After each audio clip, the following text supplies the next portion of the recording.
আপনি বললেন যে পবিত্র বাইবেলে কথা লেখা আছে যে যখন যিশু ফিরে আসলেন তার শিষ্যরা যিশুকে দেখে ভয় পেয়ে গিয়েছিল। তিনি তো মারাই যাননি, তাহলে ভয় পাবে কেন?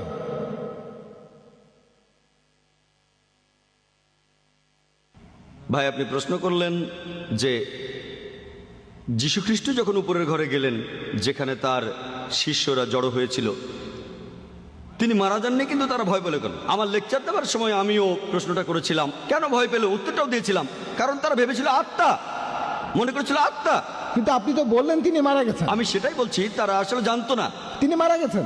আচ্ছা, ধরেন আপনি আচ্ছা, মারা বলেন। গেলেন, তারপর এখানে আসলেন, তখন ভয় পেয়ে সবাই এখান থেকে পালিয়ে যায়। হ্যাঁ, ঠিক আছে, আমিও একমত। আপনি একমত? ধরেন আমি খবরের কাগজে পড়লাম যে অমুক লোক 10 তলা থেকে পড়ে গেছে, হ্যাঁ, আর সে মারা গেছে, কিন্তু আগামীকাল যদি সেই লোক আসে আমি তো ভয় পাবোই।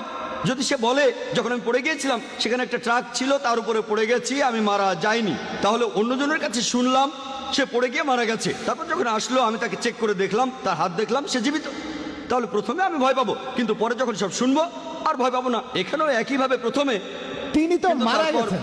আগে উত্তরটা দেই, তারপর বলেন, সমস্যা নেই, আপনাকে সময় দেব, আরো প্রশ্ন করেন, আইআরএফে আসেন, আগে আমাকে উত্তরটা দিতে দেন।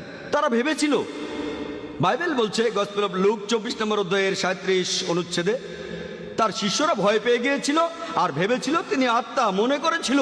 এটা কে বলেছে? ডক্টর জাকির বলেনি, কে বলেছে? লুক। তারা ভেবেছিল তিনি আত্মা। তখন যিশু বললেন, আমাকে স্পর্শ করে দেখো, কারণ আত্মার রক্ত মাংসে শরীর থাকে না। তারা খুশি হয়ে গেল। প্রথমে ভয় পেয়েছিল কারণ তারা ভেবেছিল আত্মা, যখন প্রমাণ করলেন তিনি আত্মা নন, তারা খুশি হয়ে গেল। এই কথা কে বলেছে? Gospel of look. গসপেল বলছে যিশু মারা গিয়েছেন, সমাধিতে রাখা হয়েছিল, তারপর এসেছিলেন। আপনি এটা বলেছেন? এমন কথা আমি আপনি বলিনি। বলেছেন, আমি জানি না। আমি উদ্ধৃতি দিচ্ছি বাইবেল থেকেই। এক্সকিউজ মি ভাই, আপনি প্রশ্ন করেছেন, বক্তাও সেটার উত্তর দিয়েছেন। মনে হয় আল্লাহ আমাদের বেশিরভাগ মানুষকেই দিয়েছেন নিজের বুদ্ধি, নিজের মন।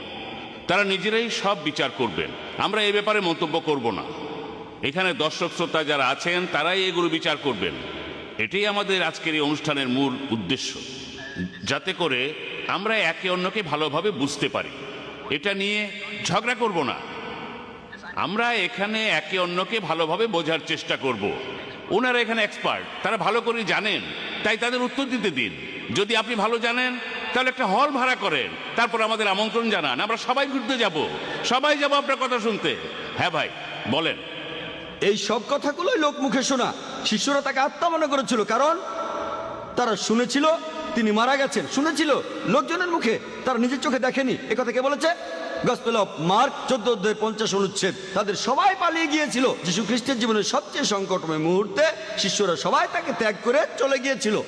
একথা কে বলেছে? গসপেল বলেছে।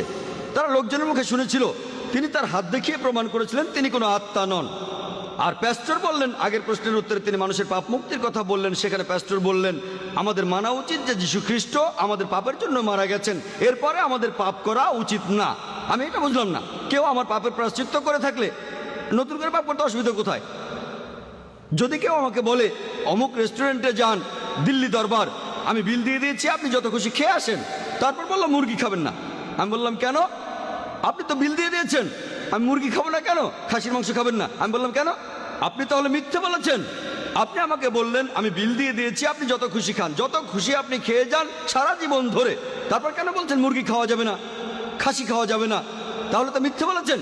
তাহলে যিশু আমাদের পাপের জন্য প্রায়শ্চিত্ত করে থাকলে তাহলে সমস্যা কোথায়?